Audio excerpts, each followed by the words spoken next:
Bonjour et bienvenue à ma vidéo du vendredi. Aujourd'hui, je voudrais parler sur ce sujet: devons-nous avoir peur du diable? Tant de chrétiens vivent dans la peur du diable, la peur d'être attaqués par le diable, la peur d'être atteint par le diable, la peur d'être manipulés par le diable. C'est comme s'ils sont omnibulés par le diable et toujours en train de se focaliser sur lui. Dans cette vidéo, je voudrais vous partager un point très important tiré de la parole de Dieu. Et voici ce point que je vais expliciter. Pour que le diable puisse vous atteindre, il faut qu'il ait un accès. Il faut qu'il y ait une porte qui lui soit ouverte. Si aucune fenêtre, aucune porte ne lui a été ouverte, Satan ne peut pas pénétrer dans notre vie. Il restera dehors. Alors peut-être il peut aboyer, il peut crier, nous intimider, mais il ne peut pas pénétrer à l'intérieur. Et je voudrais vous illustrer cette vérité qui est enseignée par Dieu avec ce qui s'est passé dans l'Ancien Testament. Vous connaissez peut-être cette histoire où le roi Balak cherche à détruire le peuple d'Israël parce qu'il représente une menace. Et donc il va chercher un devin qui pratique l'occultisme, la magie, qui envoie des sorts pour comme maudire le peuple d'Israël. Donc il veut, par le biais de la magie, de l'occultisme, de la sorcellerie, envoyer un sort sur Israël qui provoque sa perte. Et Balaam, qui avait pourtant été averti par Dieu de ne point le faire, finalement va s'y rendre. Et une fois qu'il est sur place, au moment où il s'apprête à prononcer la malédiction sur le peuple d'Israël, il est empêché de le faire. Et le roi Balak va se fâcher et il va lui demander de refaire depuis un autre angle, de refaire ses pratiques pour envoûter, pour perturber et détruire Israël. Et là, Balaam va dire une vérité qui est très importante de comprendre. Il va dire ceci, on le lit dans le livre des Nombres au chapitre 23, verset 21. Nombre 23, verset 21. Il est dit: le Seigneur n'aperçoit aucune injustice dans le peuple d'Israël. Non, il ne voit aucun mal dans la famille de Jacob. Il est leur Dieu, il habite avec eux, il reçoit leurs cris de joie comme un roi. Ce que Balaam veut dire, c'est que pour pouvoir maudire, pour que ces artifices maléfiques puissent opérer, il faudrait qu'il y ait une ouverture dans le peuple d'Israël, un point d'accrochage. Mais il est dit que le Seigneur, qui est le Dieu d'Israël, n'aperçoit aucune injustice dans le peuple d'Israël. C'est-à-dire Israël marche dans l'intégrité avec Dieu. Dieu ne voit aucun mal, il est écrit dans la famille de Jacob. Il n'y a pas de péché ouvert qui constituerait un accès sur lequel la malédiction pourrait s'accrocher. Comme un oiseau qui volette, il cherche un endroit où se poser. S'il trouve un point d'appui, un fil, il va se poser. S'il n'a rien, il va continuer à volter. C'est pareil, on peut envoyer un sort contre vous. Pour que ce sort puisse opérer, il faut qu'il puisse trouver un point d'appui dans votre vie. Mais si vous marchez dans l'obéissance à Dieu, si Dieu n'aperçoit aucune injustice dans votre vie, s'il ne voit aucun mal dans votre existence, eh bien, il est dit qu'il est leur Dieu, il habite avec eux. Dieu est avec vous, Dieu vous couvre, Dieu vous protège, il est votre gardien, sa présence ne s'est pas éloignée de vous. c'est le péché qui éloigne Dieu de nous et sa protection de nous. Mais quand on marche dans l'intégrité, on est couvert. Et c'est pour ça que Balaam peut dire, ben, désolé Balak, mais il faudrait un péché pour que je puisse maudire ce peuple et le détruire par l'occultisme. Mais il n'y en a pas. Il n'y en a pas. Et donc l'occultisme, la divination ne peut rien contre Israël, dira le devin. Et ce devin, la Bible nous apprend qu'il avait compris ce principe, que pour que le diable, pour qu'un esprit mauvais, un démon, puisse pénétrer dans le territoire de quelqu'un, dans la vie de quelqu'un, il faut qu'il y ait un mal, un péché, quelque chose qui soit une porte d'entrée, un accès pour le diable. Alors, la Bible nous apprend que Balaam va proposer en fait un autre plan d'action. Il va dire, puisque l'occultisme ne peut rien faire contre Israël, ce que tu dois faire, c'est d'essayer de pousser le peuple à pécher. Tu dois essayer d'entraîner le peuple d'Israël à faire le mal, à commettre l'injustice. Et si tu y arrives, là, il y aura une porte ouverte pour détruire ce peuple. Et la stratégie, ça va être d'utiliser un penchant de l'être humain. Chez l'être humain, il y a des attirances, des penchants, et essayer d'exploiter cela pour amener les hommes d'Israël à pécher. Et voilà ce qu'il va proposer. Il dit, au lieu de m'envoyer moi avec ma sorcellerie, envoie des femmes madianites, des jolies femmes, qui vont aguicher les hommes d'Israël, qui vont leur faire des beaux clins d'œil et exciter leur convoitise.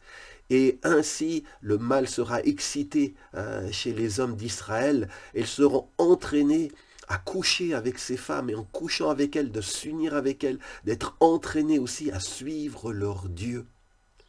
Et ce plan maléfique de Balaam a marché. Il est dit que, en fait, les Israélites se sont unis avec des femmes madianites. Et il est dit que à Baal-Péor, sous les yeux des chefs d'Israël, sous les yeux du Seigneur, un chef d'Israël s'est uni avec la fille d'un chef de Madian. Et là, il a fallu que le fils du grand prêtre Pinhas intervienne. Et parce que, en fait, cette chose qui avait été faite avait ouvert une brèche et suscité, en fait, la colère de Dieu, et la destruction avait commencé à se manifester dans le camp. Ce que nous voulons vous dire au travers de cet enseignement, c'est sauf permission exceptionnelle, spéciale de Dieu, comme dans le cas de Job, si tu marches dans l'intégrité spirituelle, morale, le diable ne peut pas te toucher. Voyez-vous, dans le cas de Job, c'était un homme qui craignait Dieu, qui marchait avec Dieu. Le diable voulait le toucher. Le diable voulait lui faire du mal. Mais il n'avait pas la possibilité de le faire. Il n'a pas le droit de le faire. Il a fallu qu'il demande audience à Dieu et demander une permission spéciale pour pouvoir toucher la maison, amener la destruction sur la maison, sur les enfants de Job. Et puis, comme Job est resté intègre, il voulait toucher sa santé, que ce ne soit pas les microbes, juste le processus naturel, mais que ce soit vraiment une maladie causée par le diable, envoyée par le diable. Il a dû demander permission spéciale parce qu'il n'avait pas le droit. Il ne pouvait pas toucher le corps de Job. Pourquoi? Parce que Job, eh bien, c'est comme pour Israël, il n'y avait aucune injustice dans sa vie. Il n'y avait pas de mal dans son existence, donc il n'y avait pas de point d'accroche sur lequel, de porte par laquelle le diable pouvait entrer et faire son œuvre de destruction. Et bien aimé, ce principe-là, il nous est aussi enseigné par l'apôtre Paul dans l'épître aux Éphésiens. Dans l'épître aux Éphésiens, au chapitre 4, au verset 26 et 27, voici ce qui est écrit. Écoutez bien, c'est un principe spirituel important à réaliser. Paul écrit, si vous vous mettez en colère, ne péchez point, que le soleil ne se couche pas sur votre colère, ne donnez pas accès au diable.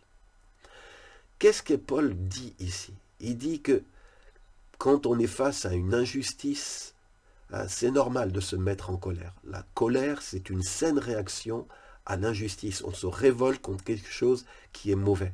Seulement, quand on est en colère, le risque, si on se couche sur sa colère, si on nourrit cette colère, ces colères va nous amener à pécher, va nous amener à avoir des pensées mauvaises, des envies de vengeance, toutes sortes de méchanceté. Et Dieu ne veut pas ça. Donc il dit que cette colère, tu puisses la gérer de manière sainte pour qu'elle ne t'amène pas à pécher. Et il dit ceci, ne donnez pas d'accès au diable. Qu'est-ce qu'il dit par là? En fait, il dit que si tu entretiens une colère méchante dans ton cœur, c'est comme si tu donnes un accès au diable, tu ouvres une porte au diable. Et cette colère dans laquelle tu vas t'installer, eh bien, elle sera une opportunité pour Satan de s'infiltrer dans ta vie pour te faire du mal. Ne donnez pas d'accès au diable. Et vous savez, dans le grec, le mot traduit par accès, c'est le mot topos. Topos, c'est un mot grec qu'on retrouve dans, par exemple, topographique. Vous savez, les cartes topographiques, ce sont des cartes qui nous montrent un lieu. Eh bien, c'est comme si Dieu, il nous a attribué un lieu. C'est notre vie, c'est notre topos. Et il est dit que ce lieu, il faut le garder. Il faut que seul Dieu ait accès à notre vie. Et quand on nourrit une colère, quand on a envie de maudire quelqu'un, de tuer quelqu'un, quand on est quelqu'un, on a envie de se venger, de lui faire du mal, on est donc dans la méchanceté, eh bien, il est dit que cette colère-là, on donne un topos au diable. C'est-à-dire qu'on livre une partie de notre territoire, on en ouvre l'accès à Satan. C'est comme on permet à Satan de mettre le pied dans notre vie. Il a un point d'installation dans notre vie. Il va pouvoir mettre une base en place dans notre vie et depuis cette base, il va opérer pour nous détruire. Donc il est primordial que on ne doit pas donner de topos au diable, d'accès au diable. Dans la traduction de Éphésiens 4, 26, 27, dans la traduction Tob, il est dit « Ne donnez aucune prise au diable ». Alors, bien-aimé, ce qui devrait te préoccuper, ce que tu devrais craindre, c'est de te détourner de Dieu et de sa parole. C'est de marcher dans le mal, dans la compromission. Ça, oui, ça devrait te faire peur. Tu devrais craindre ça. Mais si tu vis dans l'obéissance à Dieu, dans la soumission à Dieu, tu n'as pas à avoir peur du diable. Si tu ne lui as pas ouvert de porte, si tu ne lui as pas donné d'accès, oui, je sais. Ça m'arrive de marcher devant une maison et d'entendre un chien méchant qui montre ses crocs prêt à me dévorer. Oui, le diable, il peut s'approcher de toi, aboyer très fort, te montrer ses crocs et te faire peur. Mais il est enchaîné. C'est un chien enchaîné. Il ne peut pas aller plus loin que sa chaîne. Et la chaîne, c'est l'interdiction que Dieu lui a donnée, a signée de te mordre. Il ne peut pas te mordre à moins, comme pour Job, qu'il ait une permission spéciale. Donc ne crains pas, le diable est enchaîné. Il ne pourra venir te croquer que si c'est toi qui t'approches de lui, que si c'est toi qui viens vers lui et qui lui donne un accès, une opportunité. Alors, si tu as ouvert une porte au diable et que tu es attaqué par le diable de toutes parts, cherche quel est l'accès que tu lui as donné. Cherche par quelle porte le diable a-t-il pu entrer dans ta vie, dans ta famille? Et referme cette porte. On est délivré du mal en refermant les portes qu'on a ouvertes au diable. Et comment on referme une porte? Eh bien, il est écrit dans 1 Jean chapitre 1 verset 9. Si nous reconnaissons nos péchés, nous pouvons avoir confiance en Dieu, il est juste, il pardonnera nos péchés et nous purifiera de tout mal. Tu dois examiner ta vie devant Dieu. Si tu as péché, tu dois reconnaître ton péché devant Dieu. Lui en demander pardon avec sincérité. Tu dois, si tu peux, réparer le tort que tu as commis. Renoncer au mal dans lequel tu t'étais fourvoyé. Et il est dit, si tu te repens ainsi, Dieu est fidèle et juste. Il pardonnera ton péché, il te purifiera de ce mal, la porte sera refermée, l'accès sera rebouché et le diable ne pourra pas s'infiltrer par là parce que c'est un péché pour lequel il y a eu repentance et donc pour lequel il y a eu pardon et purification. Mais je voudrais vous encourager. N'attendez pas. Quand vous avez ouvert une porte au mal, à l'injustice, n'attendez pas longtemps à la colère, à la violence, au mensonge, au vol, à l'immoralité sexuelle. N'attendez pas longtemps pour vous repentir. C'est comme quand on se blesse. Quand on a une blessure, il faut tout de suite désinfecter. C'est ce que nous disent les docteurs, les infirmières. Parce que si tu laisses une plaie non soignée, il y a un risque d'infection. Et là, je voudrais vous dire quelque chose, bien aimé, pour illustrer tout ce message. Écoutez bien, c'est une forme de parabole. C'est l'illustration de la peau. Vous savez, notre corps, il peut être attaqué par des virus, par des microbes. Mais tous les virus, tous les microbes extérieurs à notre corps, pour nous attaquer à l'intérieur, pour détruire notre santé à l'intérieur, entrer dans notre sang, entrer dans nos organes, ils ont besoin d'un accès. Et Dieu le sait, notre Créateur le sait. Et pour nous protéger de nos ennemis extérieurs qui voudraient nous attaquer, Dieu nous a donné une barrière. Cette barrière, ça s'appelle la peau. La peau, c'est comme un mur de protection pour tout ce qui est à l'intérieur de notre corps. Et les microbes ne peuvent pas pénétrer au travers de la peau, les bactéries. En fait, la peau peut respirer, mais elle est une barrière étanche à ces bactéries, à ces microbes. Et pour qu'un microbe s'infiltre, il faut que cette barrière que Dieu nous a donnée ait été déchirée. Et c'est pour ça que quand on se coupe, quand on se blesse, eh bien c'est comme la peau est déchirée, maintenant la barrière de protection est ouverte, et là si on ne désinfecte pas tout de suite, le microbe va pouvoir pénétrer par cette ouverture, entrer dans ton corps, entrer dans ton sang, et infecter et te donner toutes sortes de soucis de santé.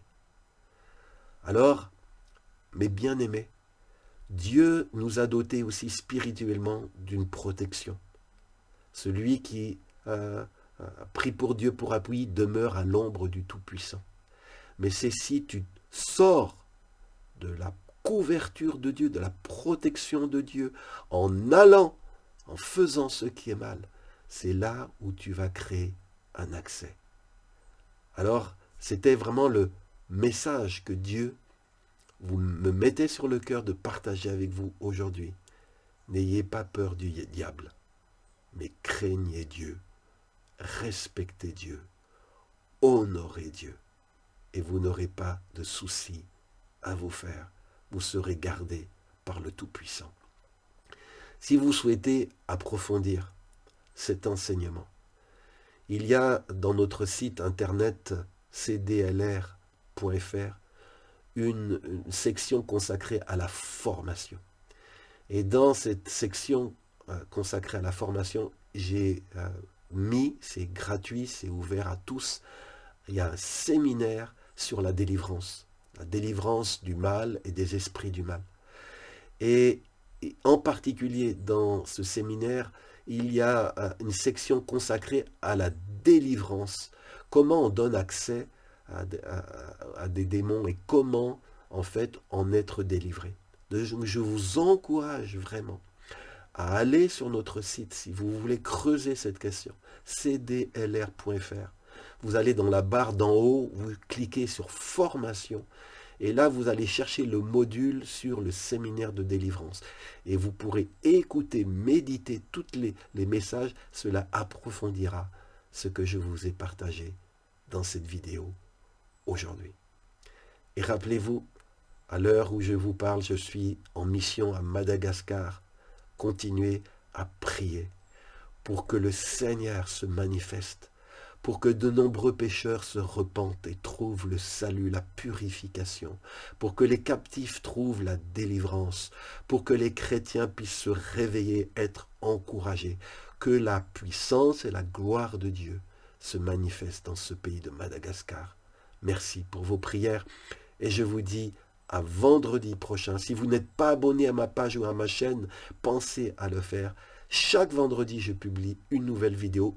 Connectez-vous, c'est à vous de vous connecter. Vous la trouverez, elle est là, elle vous attend. À vendredi.